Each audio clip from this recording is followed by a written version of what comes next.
뭐냐면 9988234. 9988234. 무슨 말인지 아십니까?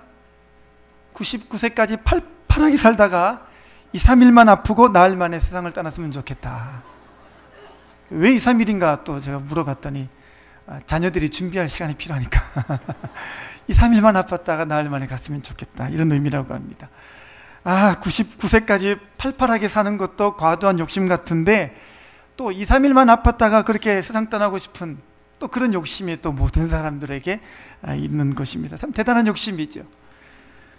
정말 모든 사람들이 소망하는 그런 이런 인생, 이런 죽음을 맞이할 수 있다면 좋겠지만 안타깝게도 그 어떤 사람도 내일 내 인생이 어떻게 될지 그 1초 앞도 짐작할 수가 없다는 게 문제인 것입니다. 오늘 본문 이야기는 베드로가 예수님을 처음 만나는 장면이 지금 소개되고 있습니다. 여기 보면 2절에 호숫가에 배 두 척이 있는 것을 보시니 어부들은 배에서 나와서 그물을 씻는지라 라고 했습니다. 여기 보면 참 재미있는 장면이 하나 나오고 있습니다. 지금이 아침이라고 말했습니다. 아침이면요, 다른 모든 배들은 고기를 씻고 있거나 이제는 정리를 하고 있는 것인데, 고기를 담아내느니라, 고기를 씻어내느니라 부산할 터인데 이 배는 지금 뭘 합니까? 그물만 씻고 있습니다. 왜 그럴까요? 유독 이 배만 고기를 못 잡은 것입니다.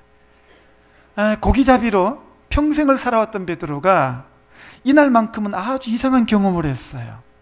전혀 자기의 예측이 틀린 적도 없고 언제나 이 고기잡이에 대해서는요, 침이 마르게 연설할 수가 있고 눈만 딱 고정을 해서 보기만 하면 어디에 고기가 있는지를 다 아는, 정말 고기라는 것만으로 논문 한 편 쓸 수 있는 그런 실력자인데, 이날은 놀랍게도 베드로가 고기를 한 마리도 못 잡고 지금은 여기서 이렇게 처량하게 그물만 씻고 있는 것입니다. 빈 그물, 빈 배, 지친 몸과 마음, 그 마음으로 아침을 맞이하고 있는 이 베드로를 한번 여러분이 상상해 보시기를 바랍니다. 얼마나 처량하겠어요. 참 이걸 보면요, 우리가 여기서 아닌 게 아니라 모순된 인생을 여기서 발견할 수가 있습니다. 수고해도 잡을 게 없는 인생, 애써도 노력해도 자기 마음대로 되지 않는 인생, 자기 뜻대로 자기 소망대로 열려지지 않는 그 인생, 그렇지 않습니까? 무엇 하나 자신할 수가 없고요, 무엇 하나 예측할 수가 없어서 그냥 하루하루 근근히 그날 운에 맡겨서 살아가야만 하는 한 고기잡이의 쓸쓸한 그림자는 이날 아마 더 짙어만 갔을 것입니다. 자, 근데 그러한 인생의 모순 속에 쓰디쓴 침을 굵게 삼키던 이 베드로에게 누군가가 저벅저벅 걸어오기를 시작했습니다. 3절 보실까요? 예수께서 한 배에 오르시니 그 배는 시몬의 배라. 육지에서 조금 떼기를 청하시고 앉으사 배에서 무리를 가르치시더니 라고 했습니다. 자, 오늘 본문에 보게 되면요, 이 베드로의 배에 예수님이 찾아오기를 시작하셨습니다. 왜 하필이면 아무 수확이 없는 이 빈 배, 이 빈 그물을 털고 있는 이 베드로의 배에 오셨을까요? 예수님께서요. 여러분, 예수님은요, 이 베드로의 상황과 형편을 알고 오셨어요. 딱 보니까 베드로가 지금 그러한 빈배, 처량한 인생, 수고해도 얻을 것 없는 그 인생에 쓰디쓴 침을 삼키면서 아파하는 그 마음을 가진 자라는 것을 알고 오신 거예요. 그래서 예수님께서 베드로의 배에 가신 이유는요, 인생의 풍요는 갈릴리 바다에 있는 것이 아니라 예수님께 있음을 알려주기 위해서 가신 것입니다. 그 빈 배, 그 빈 그물을 가득 채우는 것은요, 결코 예측할 수 없는 그런 운에 기대어 살아가는 것이 아니라, 인생은 그런 것이 아니라 바로 예수님 자신에게 있음을 알려주시기 위해서 가신 것입니다. 여러분, 그렇습니다. 모순된 인생에 정답 되시는 분은 오직 예수 그리스도 한 분밖에 없습니다. 우리가 아무리 인생의 답을 찾아본다고 한들 거긴 답이 없어요. 실제로요, 세상에 수많은 성nhân 군자들과 성인들이 인생의 답을 찾으려고 애써봤지만 답을 찾지를 못했어요. 그래서 보다 못해서 하나님께서 그런 인생들에게 진짜 답을 알려주시려고 우리들에게 예수 그리스도를 내어보내주신 거예요. 그래서 누구든지 간에요, 예수 그리스도를 만난 인생은요, 인생의 참 답을 알고 힘있게 살아갑니다. 근데요, 이 답을 알지 못하는 사람, 이 답이 없는 사람은요, 그 마음 자체가 빈 배, 빈 그물과 같아서 이 공허함을 감출 길이 없는 것이에요. 여러분, 그래서 이 답이 없는 사람이 붙잡는 게 있어요. 그래서 이 답이 없으니까 어쩔 수 없이 잡아야만 채워지겠다고 생각해서 사람들이 헛되게 붙잡는 것들이 있다는 거예요. 그게 뭐겠습니까? 눈에 보이는 것들이겠죠. 육신적인 외모나 세상의 가치나 명예나 돈 같은 것들을 붙잡게 되어 있는 것입니다. 외모를 붙잡고 세상의 가치 따위를 꿈꾸고 기뻐하는 거예요. 그러나 이보다 어리석은 것은 없습니다. 여러분, 이 40살을 왜 불혹이라고 그러는지 아십니까? 40살을 불혹이라고 그러죠. 농담이긴 하지만 유혹하기도 그렇고 유혹받기도 좀 애매한 그런 슬픈 외모를 가지기 때문에 불혹이라고 합니다. 장미꽃 보십시오. 이 장미는 아니지만 보시기 바랍니다. 예, 얼마나 예쁩니까? 이 꽃들 보십시오. 이 예쁜 꽃들도요, 예, 아마 한 주가 지나면 시들겠죠? 이 꽃들도 시들면 얼마나 추해집니까? 그냥 갖다 버립니다. 여러분, 타고난 외모 하나만 믿고 무사람들의 애간장을 녹이고 잘난 척하는 사람들의 자랑도 몇 살요? 40살 되면 끝이란 말입니다. 그때는 누구나 다 할 것 없이 불혹이 되는 것입니다. 그래서 모든 사람들의 외모는요, 시간이 지나면 다 외모의 평준화가 일어납니다. 다 똑같아집니다. 다 똑같아집니다. 50살 되면 뭔지 아십니까? 50살 되면요, 학벌의 평준화가 생겨납니다. 왜냐면요, 50살 이상의 직장인들은 전부 다 명퇴의 대상이 되는 거예요. 예, 서울대를 나오든 고졸이 되든 50살 되면요, 그 나이 되면은 누구나 다 전부 다 걱정하는 게 뭐냐면 명퇴를 걱정해야 됩니다. 그래서 50살 되면 전부 다 학벌의 평준화. 60살 되면요, 60살 되면 뭐가 평준화되는지 아십니까? 건강이 평준화됩니다.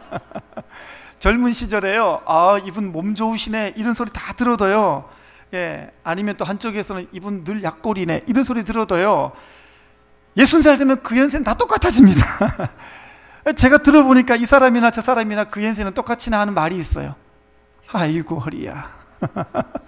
다 똑같이 아이고 허리야, 아이고 샥신이야. 예. 그러니까 이게 사람이요, 모든 인생은 다 지나가면 전부 다 평준화가 다 되어 있는 것입니다. 그래서 성경이 봤더니 이렇게 말합니다. 베드로전서 1장 24절 이렇게 말합니다. 그러므로 모든 육체는 풀과 같고 그 모든 영광은 풀의 꽃과 같으니 풀은 마르고 꽃은 떨어지되 주의 말씀은 세세토록 있도다 했으니 너희에게 전한 복음이 곧 이 말씀이니라. 아멘. 그러니까 모든 육체는 다 풀과 같은 거예요. 오늘 이 꽃꽂이를 보시고 은혜를 받으시기를 바랍니다. 그러니까 우리 인생은요, 이처럼 때가 되면요, 다 마르는, 또 시드는 풀과 꽃과 같은 거예요. 사람도 똑같은 거예요. 잘생긴 외모 역시 지나고 나면 내 것이 아니에요. 학벌이나 지위나 명예는요, 예, 왕년에는 이랬어, 왕년에 내가 저랬어 라고 침튀기며 소리를 질러도 시간이 지나고 나면, 철 지나고 나면 이거 다 떼야 됩니다. 다 떼야 돼요. 결국에는요, 크리스마스 트리처럼 앙상하고 비쩍 말라 비틀어진 나무 하나만 딱 남는 겁니다. 그거 하나만 딱 남는 거예요. 근데 우리가요, 마땅히 봐야 될 것을 보지 못한 채 허망한 것들로 우리 인생의 최고의 가치를 삼고 그냥 불나방이 불에 뛰드는 것처럼 그렇듯 세상 가치를 향해서 우리가 질주하고 있는 거예요.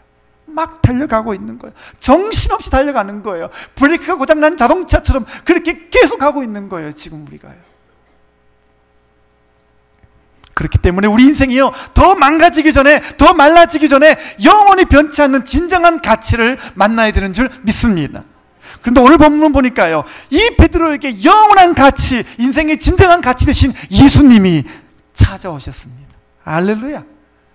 예수님이 찾아오신 거예요. 이게 얼마나 황송한지 아십니까? 모순된 인생, 운에 의지하던 인생이었던 베드로의 삶에 축 축복이신 진정한 생명 되신 예수님이요 저벅저벅 걸어서 오신 거예요. 다른 종교는요 전부 다 인간이 신을 찾아가지만요 기독교는 아니에요. 우리가 믿는 예수님은 그게 아니에요. 예수님은 우리를 찾아오신 거예요. 이게 복인 줄 믿으시기를 바랍니다. 만나주고 싶어 하시고요, 여러분들을 안아주고 싶어 하시고요, 여러분에게 진정한 복을 주고 싶어 하시는 것이 예수님이셔요. 자, 예수님이 오셔서 뭐라고 말씀하십니까? 4절 보겠습니다. 4절 말씀을 마치시고 시몬에게 이르시되 깊은 데로 가서 그물을 내려 고기를 잡으라 그랬습니다. 여러분, 지금 이 예수님이 베드로에게 하신 말씀 보십시오. 뭐라고 말합니까? 깊은 데로 가서 그물을 내려 고기를 잡으라라고 말합니다. 여긴요 아주 세 가지 말도 안 되는 모순이 있습니다. 첫 번째는요, 지금요 고기 베테랑인 베드로, 어부로서 잔뼈가 굵은 이 베드로에게 목수이신 예수님이 고기를 잡으라고 하고 있는 게 첫 번째 모순이에요. 말도 안 되는 거잖아요. 목수가 어부에게 뭐라고요? 깊은 데로 가서 고기를 잡으라. 아무리 목소리를 깔아봐도 이 사람은 목수일 뿐이에요. 네. 여러분, 어업을 전혀 모르는 목수가 평생을 어부로 산 베드로에게 깊은 데로 가서 고기를 잡으라고 말하고 있는 게 이게 말이 됩니까? 이건 기본 상식이 벗어난 거예요. 네. 두 번째는요, 밤이 아닌 낮에 고기를 잡으러 가라 이렇게 말씀하고 계십니다. 이것도 두 번째 모순이에요. 말도 안 되는 이야기예요. 물고기는 주로 밤에 잡습니다. 여러분, 물고기도 IQ가 있다는 것을 제발 알아주십시오. 물고기도 딱 보면 이게 그물인지 아닌지를 알아요. 아니, 그러니 낮에 그물을 보면 이 물고기 가만히 있겠습니까? 그러니까요, 그물을 내려도 낮에 내리는 게 아니라 밤에 내리는 것이 맞는 거예요. 세 번째는 뭡니까? 깊은 데로 가서 그물을 내리라고 합니다. 이게 세 번째 모순이에요. 여러분, 이 그물은요 이 바다 밑까지 훑어 내릴 수 있어야 됩니다. 이게 훑어 가야 되는 것입니다. 근데 깊은 데로 가면 이 그물을 그렇게 훑을 수가 없거든요. 그러면 물고기들이 전부 다 밑으로 숨어버리니까 깊은 데 가서 잡는 게 아닌 거예요. 그러니까 이 말도 안 되는 세 가지 사실 앞에 베드로의 마음에 왜 갈등이 없었겠습니까? 예, 그렇죠? 뭔가 이분이 오셔서 말씀을 주긴 주셨는데 들어보니까 말이 안 되는 거예요. 여러분들도 교회에 오면은 이처럼 하나님 말씀이 다 모순되게 보입니다. 아니, 어떻게 저게 말이 된단 말인가? 아니, 어떻게 저렇게 살아도 된단 말인가? 아니, 어떻게 저렇게 확신할 수 없는 저 말들에 저 사람들이 인생을 건단 말인가? 저것도 뭐야? 성경에 나오는 저 거짓말 같은 저 이야기들을 어떻게 믿는다고 그러는가? 베드로도 그랬어요. 지금 베드로 보십시오. 목수가 어부한테 고기 잡을 것을 명령하고 있다는 게 말이 안 되잖아요. 때가 아닌 때에 그물을 치라니까 이해가 되지 않고, 그물을 쳐서는 안 되는 깊은 곳까지 가서 그물을 치라고 하니까 이게 다 말이 안 되고 모순처럼 보이는 것입니다. 오늘 본문에 봤더니요, 그럼에도 불구하고 지금 베드로는 놀라운 고백을 하나 하고 있습니다. 5절 보실까요? 시몬이 대답하여 이르되 선생님, 우리들이 밤이 새도록 수고하였을 때 잡은 것이 없지만은 말씀에 의지하여 내가 그물을 내리리다 하고 그랬습니다. 지금 여기 말씀 보면요, 이 베테랑 어부, 이 베드로가요 뭔가 이상한 알듯 말듯한 소리를 하고 있습니다. 지금 뭐라 그러죠? 선생님, 우리가 밤이 새도록 수고했는데 잡은 것이 없습니다. 그런데 말씀에 의지하여 내가 그물을 내리리이다 이렇게 말합니다. 말씀에 의지하여. 이게 무슨 말일까요? 오늘 본문을 좀 자세히 볼 필요가 있는데요, 예수님은 지금 1절 보시면 지금 예수님 뭐 하는 중입니까? 설교하시는 중입니다. 아마 지금 제가 하고 있는 것처럼 이렇게 설교를 하는 중이었겠죠. 근데 사람들이 계속 몰려오는 거예요. 이 소문이 계속 퍼져가니까 예수님이란 분이 계시더라, 가보자 가보자 가보자. 소문이 나니까 수많은 무리들이 지금 모여들기를 시작합니다. 예수님 말씀을 듣고자 해서 소문나서 계속해서 몰려드는 상황이 되니까요, 이 수많은 사람들을 향해서 말씀을 전하기 위해서는요 무대를 새로 만드는 수밖에 없었습니다. 그래서 예수님이 지혜를 내셨어요. 어떻게? 베드로의 배를 빌려서 바다에 띄워서 바다에서 육지에 있는 사람들에게 설교를 하는 그런 지혜를 내셨습니다. 그래서 베드로의 배를 빌린 거예요. 자, 3절 보겠습니다. 예수께서 한 배에 오르시니 그 배는 시몬의 배라. 육지에서 조금 떼기를 청하시고 앉아서 배에서 무리를 가르치시더니 라고 했습니다. 지금 예수님께서 쉽게 말하면 베드로의 배를 전세를 냈어요. 전세를 냈습니다. 그리고 이 배를 무대로 강대상 삼아가지고 지금 설교를 하셨던 것입니다. 그러니까 지금 졸지에 지금 이 베드로는 정신없이 누가 와서 막 이렇게 하다 보니까 자기도 모르게 지금 물 위에 떠 있는 거예요. 거기 누가 있습니까? 베드로가 예수님이 계시는 거예요. 그러니까 지금 엉겹결에 지금 이 베드로는요 같이 무대 위에 앉아 있는 상황이 된 거예요. 예. 아마 예수님께서는 의도적으로 그렇게 하셨겠죠? 예. 베드로를 탁 데려다가, 그리고 예수님께서 베드로의 배를 강대상 삼아가지고 거기를 무대 삼아서 설교를 하고 계시는 중입니다. 지금 이 베드로는요, 여러분 가만히 보십시오. 참 재밌는 게 뭐냐면 이 베드로는요 이 예수님의 설교를 이 축복된 날 가장 맨 앞자리 가장 맨 앞자리에 가장 예수님 가까운 곳에서 가장 근접해서 설교를 들은 축복된 사람이 되었어요. 저는 여러분, 제가 분명히 믿기는요, 이 순간 베드로의 마음에 영적인 공명현상이 생겼으리라고 믿습니다. 예. 같은 배에서요 딱 앉아가지고 이 설교하신 예수님을 딱 쳐다보는 거예요. 예. 그분의 말씀뿐만 아니라 바로 곁에서 접하는 그분의 온화한 미소와 그분의 진정한 인격을 접하면서 아마 그의 마음속에 짧은 설교였겠지만 그 설교가 그의 마음속에 진정으로 깊은 감동 감화가 된 줄 저는 믿습니다. 물론 이 배에서 어떤 설교를 하셨는지는 성경에 나오진 않지만 이 설교에, 이 말씀에 베드로가 감동과 은혜를 입었던 것 같습니다. 자, 그러던 중에 예수님의 설교를 마쳤습니다. 그러더니 예수님이 베드로를 딱 쳐다보시면서 단번에 이렇게 말씀하십니다. 4절 말씀을 마치시고 시몬에게 이르시되 깊은 데로 가서 그물을 내려 고기를 잡으라. 그래서 베드로의 대답이 이거예요. 말씀에 의지하여 내가 그물을 내리리이다. 이게 무슨 말씀이겠어요? 거기 앉아서 가만히 듣고 있던 그 말씀들이었겠죠.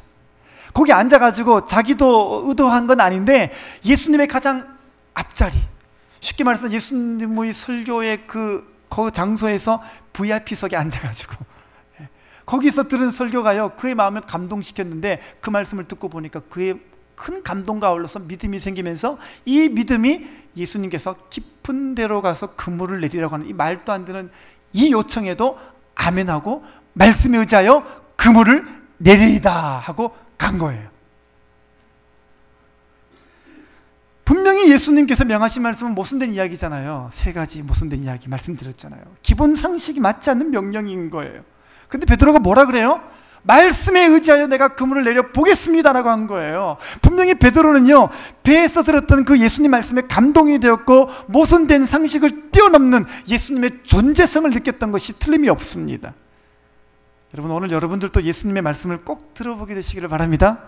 여러분도 말씀을 잘 듣게 되시기를 바랍니다. 말씀은요 일단은 들어야 돼요. 말씀은 들어야 돼요. 여러분, 밥은 먹어야 배가 부른 거예요. 그렇죠? 밥을 갖다 놓고요 여기에 포함된 탄수화물이 얼마고 여기에 포함된 비타민이 얼마고 이걸 책을 딱 갖다 놓고 아무리 분석해봐야 배가 부르는 게 아니에요. 그렇죠? 이 밥은요 먹어야 되는 것입니다. 먹어야 내 몸에서 표가 나고 먹어야 내 배가 부른 것입니다. 마찬가지예요. 여러분, 하나님을요 딱 갖다 놓고 따지기만 하는 사람이 있어요. 하나님을 딱 갖다 놓고 하나님을 분석만 하는 사람이 있어요. 여러분, 따지면 하나님 안 보여요. 분석만 한다고 하나님 보이는 거 아니에요. 하나님 말씀을 들어야 되는 거예요. 듣고 보면은 깨달아지는 거예요. 듣고 보면요 믿음이 생기는 거예요. 1번 듣고 모른다, 2번 들으세요. 2번 듣고 모른다, 3번 들으세요. 사람에 따라 다르기 때문에요. 자꾸 들어야 돼요. 오늘 보니까 지난주에 처음 교회 나오시고 이번 주 또 나오신 분들이 여기 보입니다만 참 그분들을 축복하고 싶습니다. 오늘 주보에도요 지난주에 초청되어셔서 등록하신 분들의 명단이 여기 나와 있습니다. 이분들이 다가 아니에요. 어떤 분들은 좀 마음 여하에 따라서 이렇게 등록하지는 않고 그냥 왔다 가신 분들이 있습니다. 어쨌든 저는 그분들이 계속 오셔서 말씀을 듣는 자리를 통해서 믿음을 얻게 되시기를 축원합니다. 들으면 돼요. 이 시간 온 것 잘하셨습니다. 이렇게 들으면요, 베드로처럼 믿음이 생기는 것입니다. 그래서 계속 말씀 듣는 자리에 나오게 되시기를 바랍니다. 제가 중요한 사실 하나 말씀드리겠습니다. 믿음이 어디서 나오는지 아십니까? 그 비결이 로마서 10장 17절에 나와 있습니다. 한번 읽어보실까요? 로마서 10장 17절 다 같이요. 시작. 그러므로 믿음은 들음에서 나며 들음은 그리스도의 말씀으로 말미암았느니라. 아멘. 자, 믿음이 어디서 난다고요? 어떻게 생겨난다고요? 들음에서 나는 거예요. 스스로 자기 생각과 자기 지식으로 자기 방법으로 믿음이 안 생겨요. 10년 20년 기다린다고 믿음이 생기는 거 아니에요. 말씀이 마음에 들어와야 믿음이 생기는 거예요. 말씀이 내 마음속에 쑥 들어와야 그때부터 믿음이 역사하기 시작하는 거예요. 저는 그래서 여러분들이 꼭 권면드립니다. 말씀 듣는 자리는 놓치지 말고 꼭 오시기를 바랍니다. 말씀을 듣는 시간부터 여러분의 마음에서 믿음이요 꿈틀꿈틀거리는 거예요. 믿음이 씨가 들어가가지고 그때부터 역사하는 거예요. 그때부터 그 믿음이요 여러분 안에서 꿈틀꿈틀거리면서요 막 끌어오르는 것이에요. 아멘 할 때까지 할까요? 말씀이 여러분 안에 들어가기만 하면 가열되고 역사하고 폭발력 있는 능력 에너지가 나타날 줄 믿습니다. 그래서 들어야 돼요. 오늘 본문 보십시오. 베드로 보십시오. 이 베드로가 그랬어요. 예. 억지로라도 그 말씀을 듣는 자리에 있으니까 그 사람에게는 복이 되었어요. 우연처럼 보이는 상황에 들어가서 말씀을 들었을지라도 그건 복이 되는 거예요. 예. 오늘도 제가 보니까 여기서 보니까 단상에 서면요 그거 다 보이거든요. 억지로 오신 분이 몇 분 보이십니다. 딱 보니까 지금 7분이 보이십니다.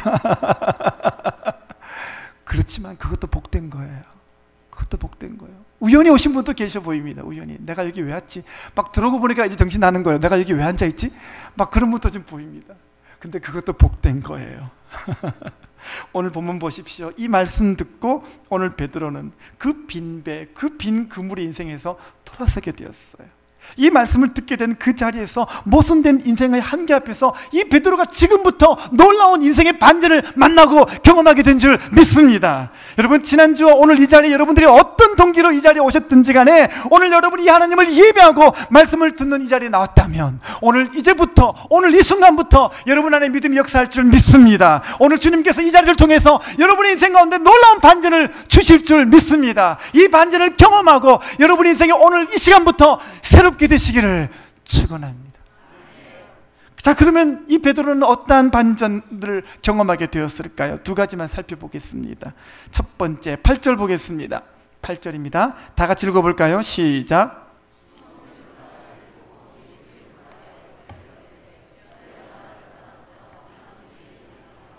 네, 지금 성경 보면요 베드로는요 예수님 말씀에 그냥 의지해서 고기를 정말 그렇게 잡으려고 그물을 내려봤더니 놀라운 일이 벌어졌습니다. 그물이 찢어질 만큼이나 이 두 배에 가득하게 고기를 잡아 올리는 만선의 기쁨을 얻게 되었다고 합니다.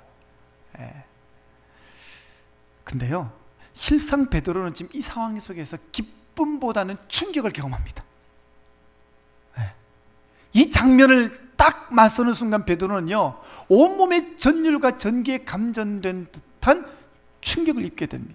왜냐하면 지금 이게 얼마나 말이 안 되는 상황인가를 그가 알고 있기 때문에 그래요. 그렇죠? 아까 말씀드렸지만 이게 어부라면 이거는 어떤 어부도 이 상황을 설명해 줄 수가 없어요. 그래서 8절 보면 베드로가 이를 보고 예수의 무릎 아래 엎드렸다 이렇게 말합니다. 그리고 이렇게 말합니다. 주여 나를 떠나소서 나는 죄인으로소이다. 주여 나를 떠나소서 나는 죄인으로소이다. 주여 나를 떠나소서 나는 죄인으로소이다. 여러분 이게 무슨 말인지 아십니까? 이게 단편적으로 이 문구만 본다면요 베드로가 예수님을 필요 없어요 예수님 필요 없어요 라고 말하는 것처럼 보이지만 그게 아니에요. 이건요 정확하게 주님을 만났고 정확하게 주님을 경험한 사람만이 할 수 있는 고백이라는 거예요.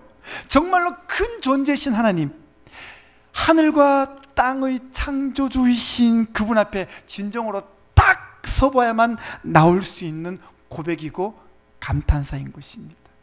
그래서 이 말은요 자기 인생이 얼마나 보잘것없는 인생인지 차라리 빈 배였으면, 빈 그물이었으면 나았지. 알고 보니까 내가 이 창조주신 그분 앞에 한 점 같은 내 인생이 직면해 보니까 나라는 인생이 딱 보이는 거예요. 나라는 인생이 보이는 거예요. 이게 깨달아지는 거예요. 아, 이분이 하나님이시구나. 아, 이분이 구세주이시구나. 아, 이분이 그리스도이시구나. 내가 예수님이 필요한 존재구나. 아, 내가 예수님 필요한 존재구나. 아, 나라는 존재는 이 예수님이 아니면 정말 절망의 존재일 수밖에 없구나. 이 예수님 아니면 나는 평생 빈 배의 인생, 모순된 인생, 수고해도 얻을 것 없는 인생만 될 뿐이구나. 이거를 딱 직면하게 된 거예요.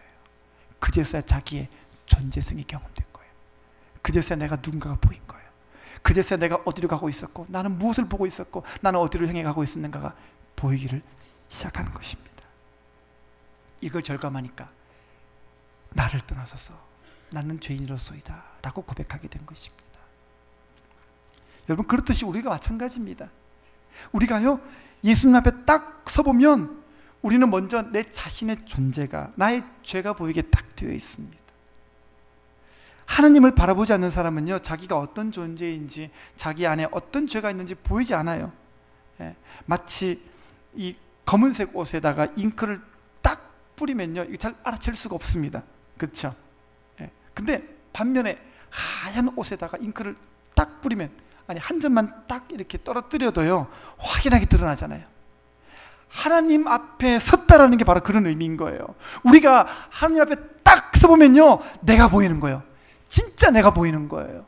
하나님 앞에 딱 서보면요, 진짜 나의 죄가 통감되는 것입니다. 그래서요, 누구나 다 할 것 없이 하나님을 제대로 만나게 되면 이렇게 말하는 거예요. 주여, 나를 떠나소서, 나는 죄인으로소이다. 내 죄가 보이는 거예요. 나의 존재성이 보이는 거예요. 2차 대전 이후에 독일의 전범 재판에서 20년형을 선고받았던 슈페르라는 사람이 석방되었습니다. 미국에서요. 이 사람이 석방되자마자 미국 ABC 방송 기자가 찾아가서 이 사람을 인터뷰를 했습니다. 당신이 감옥에서 쓴 자서전을 보니까 나의 죄는 용서받을 수도 없고 용서받아서도 안 된다라고 했는데, 아니 당신이 20년 옥살이를 했는데 그것만으로 안 되던가요? 20년 옥살이를 하고 또 여전히 그 마음의 죄가 안 지워지던가요? 이렇게 물었습니다. 그때 슈페르가 이렇게 대답을 했습니다. 예, 20년 동안 형무소에서 죄값을 치르고 지금 내가 자유인이 되었지만 내 마음은 아직도 나에게 넌 죄인이야 라고 말을 합니다. 근데 그게 그렇게 안 돼요. 안 돼요. 이렇게 말하더라는 것이죠. 그래서 이 슈페르라는 사람이요, 이 사람이 이후에 처절하게 참여의 길을 찾았지만 자기 자신의 힘으로는 자유로워질 수가 없어서 이 무섭고 잔인한 죄책감에 시달리다가 며칠 후에 세상을 떠나고 말았습니다. 여러분, 죄가 그래요. 죄는요 우리 기억에서 사라졌다고 해도 내 영혼은 자유하지 않아요. 슈페르처럼 언제나 늘 죄책감과 씨름하다가 인생을 하직하는 것이 하나님을 떠난 모든 인생들의 운명인 것입니다. 여러분, 이처럼 죄가 뭐냐면요, 죄는요 없어지지 않는 거예요. 없어지지 않는 거예요. 세상의 모든 만물들은요 썩지만 죄는 썩지 않고 시간이 가면 갈수록 생생하게 살아있는 거예요. 죄가 그렇습니다. 죄가요, 지구가 멸망할지언정 끝까지 남아있는 것이 바로 이 죄입니다. 아무리 작은 죄도 회개하지 않으면 수천 년이 흘러도 여전히 남아있고 결국 그 죄가 당신들을 고발하게 될 것입니다. 그러나 아무리 큰 죄도 예수 그리스도의 보혈로 씻기만 하면, 여러분, 그 겸손함으로 주께 나오는 자마다, 그 겸손함으로 회개하는 자마다 모든 죄는 다 씻김받고 따라갈 줄 믿습니다. 하나님도요, 이게 쉽지 않으신 거예요. 하나님도 이게 쉽지 않으셨어요. 천지 만물을요 말씀으로 창조했다면요, 죄 삶도 말씀으로 내가 죄를 없이 하노라 이러면 되잖아요. 그쵸? 천지 만물을 말씀으로 창조하신 분이 죄를 없이 하는 것도 내가 죄를 없이 하노라 이렇게 하면 될 것 같은데 그게 아니라는 거예요. 왜요? 예, 이미 주님께서, 하나님께서 피 흘림이 없이는 죄사함이 없다 이렇게 사죄의 원칙을 정해 놓으셨거든요. 그래서 하나님은요, 이 문제를 다루기 위해서 어떻게 하셨느냐? 아들이신 예수님과 약속하셨습니다. 그래서 예수님이 사람의 몸을 입고 이 세상에 오셔서 우리의 죄를 담당해 주신 거예요. 그래서 예수님이 우리 죄를 대신해서 십자가에서 의로운 피를 흘려 주신 것입니다. 그래서 이것이야말로 우리의 죄사함을 받는 유일한 방법이 되는 줄 믿습니다. 2000년 전 33살의 나이로 죽은 젊은 청년 예수 그리스도, 그런요 일개의 젊은이가 아니에요. 그분은 하나님의 아들이시며 우리를 구원하시기 위해서 인간이 되신 분이십니다. 그분은 죽어서도 무덤에 갇히지 않고 부활하셔서 생명의 근원이 되어 주셨습니다. 그래서 그분을 믿는 자마다 예수의 생명이 숙적하는 거예요. 주님 믿기만 하면 예수의 생명이 여러분 안에 들어가는 거예요. 여러분을 찾아가는 거예요. 아멘입니까? 여러분, 그래서 사람은요, 생명이 있는 사람과 생명이 없는 사람 나뉘어집니다. 딱 보면 어떻게 나뉘느냐? 사람은요, 딱 두 종류예요. 생명이 있는 사람과 없는 사람으로 나눠지게 돼 있는 거예요. 물론 여기서 생명이라는 것은 영원한 생명을 말합니다. 영원한 생명이 있는 사람과 영원한 생명이 없는 사람 나눠지는 거예요. 계란도요, 유정란과 무정란이 있습니다. 암탉이 혼자서 난 거는 무정란이고, 암탉과 수탉이 난 계란이 유정란이에요. 계란을 부화하거나 암탉이 품었다고 다 병아리가 나오는 게 아니라는 거예요. 유정란만 부화해서 병아리가 되는 거예요. 무정란은요, 아무리 품고 있어도 이거는 썩어버립니다. 겉보기는 오히려 무정란이 유정란보다 더 클 수 있습니다만요, 이 크기가 병아리를 결정하는 게 아니라는 거예요. 뭐가 결정해요? 생명이 결정하는 거예요. 이처럼 우리도 마찬가지예요. 겉보기는 다 똑같은 사람처럼 보이고 멀쩡한 사람처럼 보입니다. 아니, 도리어 예수 안 믿는 사람이요, 예수 믿는 사람보다 더 똑똑해 보이고 더 교양 있어 보이고요, 더 근사해 보이기도 합니다. 그러나 그렇다고 해서 그 사람이 천국 가는 것은 아닙니다. 유정란만이 부활을 할 수 있듯이 예수의 생명이 있는 사람만 천국에 가는 거예요. 그래서 예수님이 필요한 이유는 바로 이것입니다. 여러분, 예수님을 영접하면 하나님의 생명이 여러분 안에 들어가는 것입니다. 오늘 오신 여러분들 모두가 이 생명이 여러분 안에 들어가게 되시기를 바랍니다. 이 생명이 있게 되시기를 바랍니다. 오늘 정말 여러분들 모두가 예수님을 제대로 한번 직면해 보시기 바랍니다. 오늘 베드로가 예수님을 직면하여 그분을 마음에 모신 것처럼 오늘 베드로처럼 여러분들도 예수님을 직면해 보시기를 바랍니다. 누구에게 들었던 그 예수 말고요, 어릴 때 추억 속의 그 예수 말고요, 여러 가지 과거의 사건과 상황에 얽매여서 선입견으로 오해했던 그 예수 말고요, 오늘 이 시간 살아계셔서 여러분들을 이 자리로 불러내신 예수님, 우연처럼 보이더라도 이렇게라도 불러다가 만나서 대면하기를 원하시는 오늘의 예수님을 여러분이 꼭 만나보게 되시기를 바랍니다. 그래서 여러분이 이 생명의 문제를 직면하고 이 생명을 누리고 이 생명을 반드시 얻게 되시기를 바랍니다. 두 번째로 베드로에게 생겨난 인생의 반전은 무엇일까요? 10절 보겠습니다. 10절입니다. 세베대의 아들로서 시몬의 동업자인 야고보와 요한도 놀랐습니다. 예수께서 시몬에게 이르시되 무서워하지 말라, 이제 후로는 내가 사람을 취하리라 하시니 그랬습니다. 두 번째로 보니까 이 베드로는요, 이제까지는 고기를 잡는 어부였었으나 이제는 사람의 영혼을 낚는 어부로 바뀌었습니다.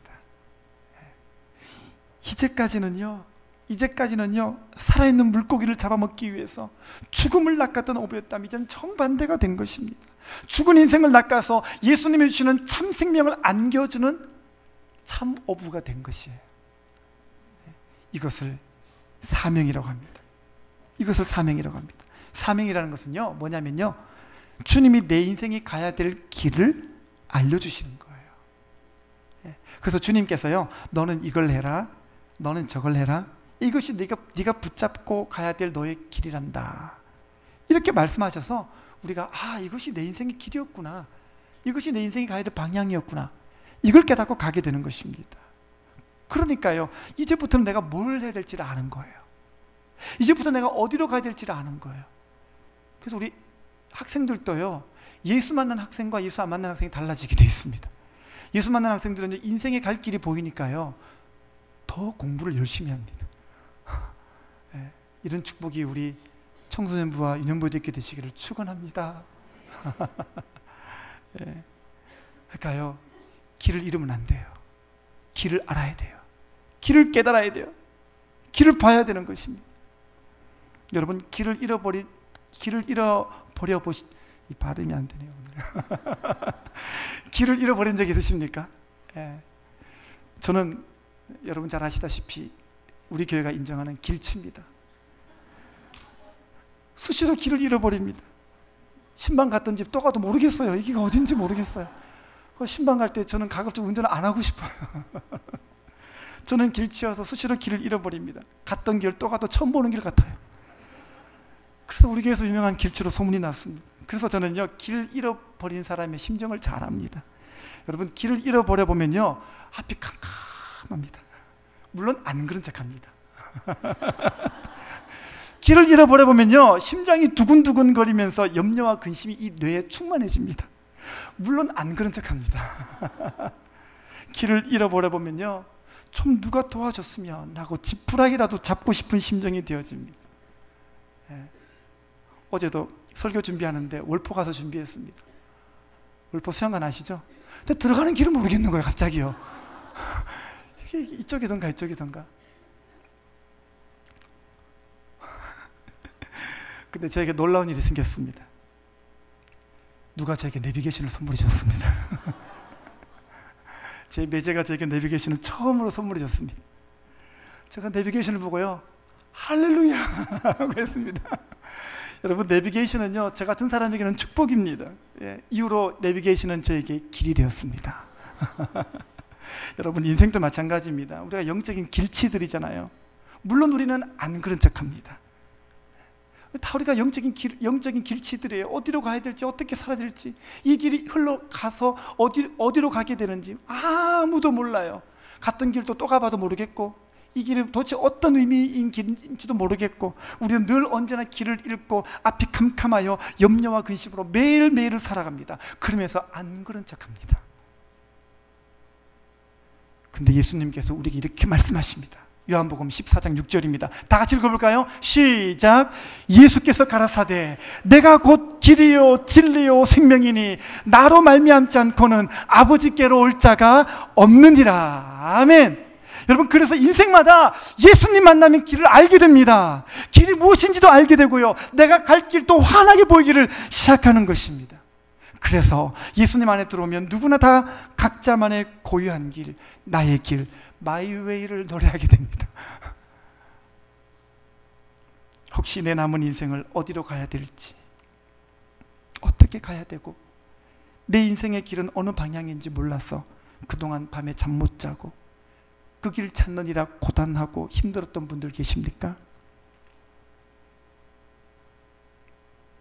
그것 때문에 우울하고 답답하고 고민하면 할수록 절망의 눈물만 나와서 그 눈물을 억지로 삼켜내며 살아왔던 지친 인생들 계십니까? 오늘 예수님이 여러분들에게 이렇게 말씀하십니다. 내가 곧 길이요. 아멘입니까? 내가 곧 길이요. 그래서 예수님께로 오면 인생의 반전이 생깁니다. 인생의 반전이 생깁니다. 오늘 여러분들도 주님 앞에 오면 이 반전의 인생을 살 수가 있습니다. 베드로처럼 매일매일 모순의 인생을 살며 빈 배와 빈 그물의 인생을 살았을지라도 이제 여러분 앞에 찾아오신 예수님 모셔드리기만 하면 인생의 반전이 일어납니다. 죄의 문제가 해결되어 생명을 얻게 될 것이고, 길 대신 예수님으로 인해서 잃었던 길을 새롭게 찾아 내 인생의 마이웨이를 노래할 수 있게 될 줄 믿습니다. 오늘 그 생명의 길로 다시 한번 여러분들을 초청합니다. 지난주도 초청하고 이번 주도 초청하고 다시 한번 초청하면서 예수님께로 여러분들을 초청합니다. 오셔서 주님 안에 안식하시고 주님 안에 자유하시고 예수님 안에서 그 길을 다시 한번 발견하는 복된 성도님들 되시기를 주님의 이름으로 축원합니다. 기도하겠습니다.